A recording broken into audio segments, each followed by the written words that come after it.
Assalamualaikum warahmatullahi wabarakatuh. A'udzu billahi minasy syaithanir rajim. Bismillahirrahmanirrahim.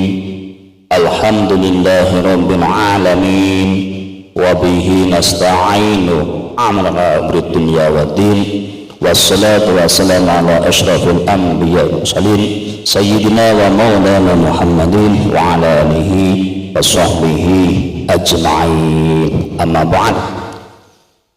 Kepada yang sangat kami hormati dan kami muliakan segenap para ulama, para sahabat anbiya yang tidak bisa saya sebut satu persatu, dan juga kepada segenap panitia bulan suci Ramadan Masjid Al-Barakah, terutama pengurus masjidnya rahimakumullah, yang semoga senantiasa dirahmati Allah, dan juga tidak lupa kepada saudaraku semua para jamaah sholat subuh, bapak-bapak, ibu-ibu rahimakumullah. Pertama-tama marilah kita panjatkan puja dan puji syukur kita kepada Allah Rabbul Alamin yang mana sampai hari ini, sampai pagi ini kita masih diberikan kenikmatan yang sangat banyak oleh Allah Ta'ala, terutama kenikmatan iman wal Islam, kesehatan serta nikmat umur, sehingga dengan banyaknya kenikmatan yang insya Allah tidak akan bisa kita hitung, alhamdulillah pada pagi hari ini kita masih bersama-sama menunaikan sholat subuh dengan berjamaah. Alhamdulillah. Tidak lupa sholawat dan salam marilah kita haturkan kepada baginda kita Nabi Abu Muhammad sallallahu alaihi wasallam beserta keluarga beliau, para sahabat beliau, dan segenap umatnya yang setia dengan ajarannya hingga akhir zaman. Ibu bapak rahimakumullah, ini sekedar motivasi kita bersama supaya kita lebih istiqomah dalam melaksanakan ibadah sholat berjamaah. Ibu bapak rahimakumullah, kita sudah tahu bersama betapa luar biasanya pahala sholat, betapa luar biasa pahala di bulan suci Ramadan. Sholat sunat menjadi seolah-olah menjadi wajib, malah itu bukan seolah-olah, itu nilainya sholat sunat kalau dikerjakan di bulan suci Ramadan sama dengan sholat wajib di hari biasa. Bahkan dalam sebuah hadis, sholat wajib yang dikerjakan di bulan suci Ramadan pahalanya itu bahkan 70 kali lipat di hari-hari biasa. Kembali masalah tema, yaitu sholat itu sungguh luar biasa pahalanya. Bapak ibu rahimakumullah, sholat subuh kalau kita istiqomah pahalanya Pak Bu niku kaya dene sholat sunat dari bar maghrib tekan subuh non-stop. Niku nanti kula pas teng pondok Raudhatul Thalibin Romo Ki Abdullah Muhyiddin nalikane mengkaji kitab kuning menyampaikan khususon menjabarkan ibadah sholat subuh niku pahalanya kados dene sholat sunat dari maghrib, habis maghrib sampai subuh mboten mandek. Pun nate dereng, saya belum pernah. Bahkan ada dalam kitab Durratun Nasihin diceritakan bahwasanya Sayyidina Umar radhiyallahu anhu, beliau pernah di saat menjadi Amirul Mukminin, jadi presiden, beliau juga bukan sekedar ngurus negara, juga beliau ngimamin sholat subuh, sehingga di saat ngimam sholat subuh dia akan tahu jamaah-jamaahnya mana yang tidak hadir, sehingga suatu saat itu ada yang hadir, suatu saat ada yang tidak hadir maksud saya, kemudian ditegur sama Umar, itu si Anu bin Anu kemana?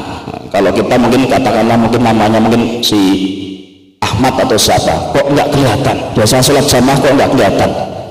Kemudian ternyata nggak berangkat sholat subuh jamaah, kemudian ketemu di jalan sama Sayyidina Umar, kenapa kamu nggak sholat sama subuh tadi pagi?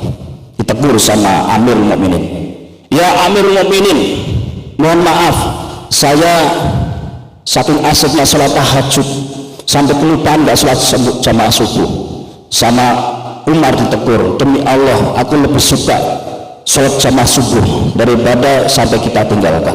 Itulah pahala sholat subuh, jamaah subuh. Jadi koyo dene sholat sunat dari ba'da maghrib sampai subuh, sampai hampir subuh tidak berhenti. Kalau pahalanya sholat isya itu qiyamul lail setengah malam, bagaikan sholat awet maghrib tekan jam 12 wengi.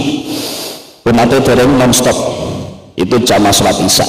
Dan masih pahala-pahala yang lain. Dan yang jelas kalau sholat berjamaah insya Allah pahalanya netes daripada sholat munfarid. Karena apa? Kalau misalnya kita orang mu'alaf atau kita mungkin bacanya belum benar atau belum tahu bacaan sholat, yang penting si daket-reket wis makmud kalih imami niku pun ditanggung kalih imam, pun ditanggung kalih imam. Andai kata ada sedikit imam kekurangan karena keterbatasan, sudah tertutup jamaah makmum. Itulah luar biasa sholat berjamaah. Sehingga dulu waktu saya di sini menjadi takmir ngabekti berbakti pada Allah di sini, penggawean apa? Ngepel masjid, nyapu masjid, ngurusin anak TPA, bimbing, ngisi pengajian, dan sakpirnya masuk nguras WC. Itu mohon maaf, setiap subuh saya mesti selalu ngoprak-ngoprak konco-konco kula takmir, karena saya selaku waktu itu ditunjuk jadi ketua takmir ya. Jadi dulu kan yayasan terus ke takmir di sini itu waktu itu ditunjuk ketua rombongan yang di kamar 6 orang. Dan waktu itu saya punya pedoman, kalau Anda menunjuk saya menjadi ketua kamar, maka kita bentuk sistem. Karena apapun akan maju kalau punya sistem, Pak. Sistem kesepakatan. Jamaah takmir harus wajib jamaah. Pokoknya kalau sholat subuh wajib jamaah. Nek sing salate, nek sing tangene kurik dhewe tak kon nyapu. Saya ditegur sama temen. Lah nek sampai nek tangene kurik dhewe Mas, ya aku sing nyapu kamar takmir. Komitmen. Sehingga begitu saya bangun kok masih ada yang tidur, tak oprak-oprak, Pak. Tak dor-dor, tangi. Kenapa? Pahalanya luar biasa. Bagian sholat sunat kawit bar maghrib tekan subuh. Karena kami malu dengan yang orang-orang kampung, asli kampung, bapak-bapak sepuh-sepuh, ibu-ibu supaya sambil rawuh teng masjid. Lah kami anak buahnya atau timnya masih ada yang tidur, maka saya oprak-oprak, tak duduk kamar sini, sebelah saya duduk. Dulu kamarnya 2, sebelah sini sama kamarnya dulu tempatnya Pak Abdul Halim dulu itu, tak duduk, tangi. Sehingga orang itu sudah perjanjian, sudah kesepakatan sistem. Tapi ada namanya manusia, ada yang tersinggung, ditanya malah mesu. Itulah manusia. Tapi saya nggak putus asa, terus. Nah seperti itu. Sehingga waktu itu saya bentuk kesepakatan takmir, kita jadwal bersih-bersih, kita jadwal bimbing anak TPA. Bahkan kita bentuk kesepakatan waktu itu 6 orang, nek orang isok dengan kesepakatan itu silakan pos aja daripada tidak sama-sama selevel perjuangan. Nah itu saya dulu. Karena apa? Tanggung jawab. Sepawonge nulungi agama Gusti Allah pasti bakal nulung kita, kalau tidak di dunia, di akhirat. Dan ini saya ambil sebuah hadis yang mana ini penting saya sampaikan sebagai motivasi. Setelah ini hadis saya sampaikan selesai, saya tutup karena kultum tidak lama. Allah Rasulullah sallallahu alaihi wasallam, man sholat sholawatul khamsi ma'al jama'ati falahu khamsatu asya. Barang siapa Rasulullah SAW bersabda, barang siapa aktif sholat 5 waktu berjamaah, maka baginya mendapatkan 5 perkara. Sing sapa wonge Pak Bu aktif sholat 5 waktu berjamaah, Gusti Allah bakal maringi 5 perkara kesayangan. Yang pertama, al-awwalu la yusibu faqrun fid dunya, tidak bakal menderita fakir melarat di dunia. Hakul yakin, kalau beliau istiqomah sholat 5 waktu berjamaah, Allah akan mencukupi rezekinya dan sering mendapat rezeki yang tidak disangka-sangka dengan izin Allah. Satu itu. Nah kalau misalnya wah aku ki sholat jamaah koyo esi miskin wae, koreksi, siapa tahu sholat jamaahnya sering telat, kadang sholat jamaah kadang tidak. Ini patokannya 5 waktu istiqomah sholat berjamaah. Yang kedua, wasani yarfa'allahu ta'ala anhu adabul qabri. Yang kedua, orang yang istiqomah sholat 5 waktu berjamaah, Allah berikan kelebihan selamat dari siksa kubur. Nah ini menandakan akan kesana sampai masuk surga itu gampang, karena kalau siksa kuburnya selamat, tandanya selamat sejauh ini pun. Yang ketiga, wasalisu yu'ta kitabahu biyamini. Yang ketiga, orang yang istiqomah senantiasa menjaga sholat 5 waktu berjamaah, mereka diberikan kepada Allah menerima catatan amalnya dengan tangan kanan. Tandanya apa Pak Bu?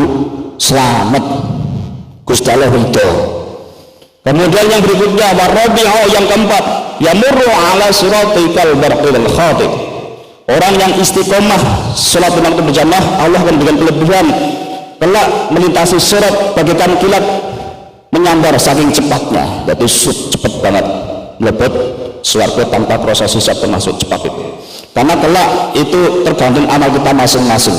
Ada yang mungkin berjalan, ada yang terseok-seok, ada yang kayak orang lari, ada yang kayak orang naik pesawat, tergantung amal masing-masing. Kalau yang khususon orang yang ahli jamaah lima waktu, bagai kilat menyambar cepat banget. Allahu Akbar. Yang terakhir, ini penting, wal khamisu idkhiluhullahu ta'ala al jannata bila hisabin wal 'adabin. Orang yang istiqomah salat lima waktu berjamaah, Allah berikan kelebihan, Allah memasukkan ke surga tanpa proses hisab, perhitungan, dan tanpa terkena azab atau hukuman Allah. Lah niki monggo salat jamaah luar biasa. Nek kita kepengin selamat siksa kubur, salat jamaah. Nek kita kepengin rezekinya lancar, dapat rezeki yang tidak disangka-sangka, salat berjamaah. Ingat Pak Bu, rezeki tidak harus uang.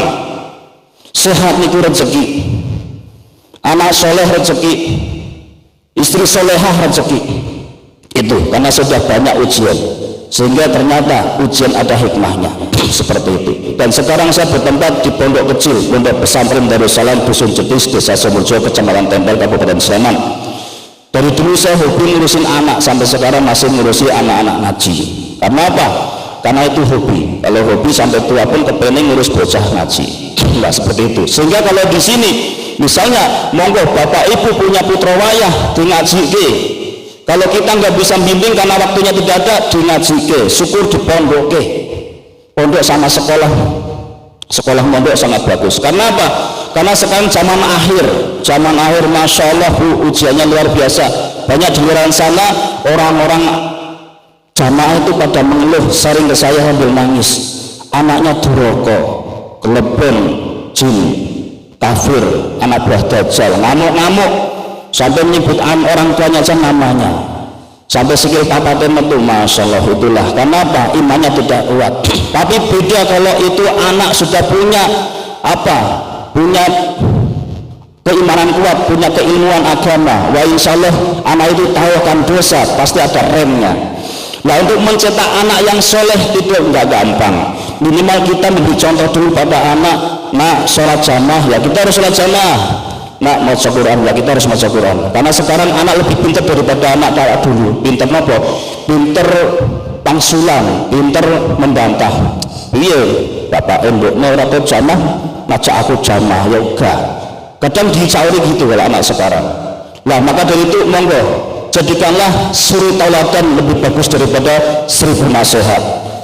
Didik anak dengan cara kita perbaiki diri dulu. Kalau kita pengen anaknya soleh, ya kita harus soleh dulu. Itu pun belum jamin, harus butuh proses. Apalagi kalau kita nggak soleh. Solusinya bagaimana? Monggo tingajike, ojo ngasih anak itu hanya sekedar nilainya bagus di sekolah umum, tapi akhlaknya bejat, tidak pernah sholat malah ngapusi wong tuane.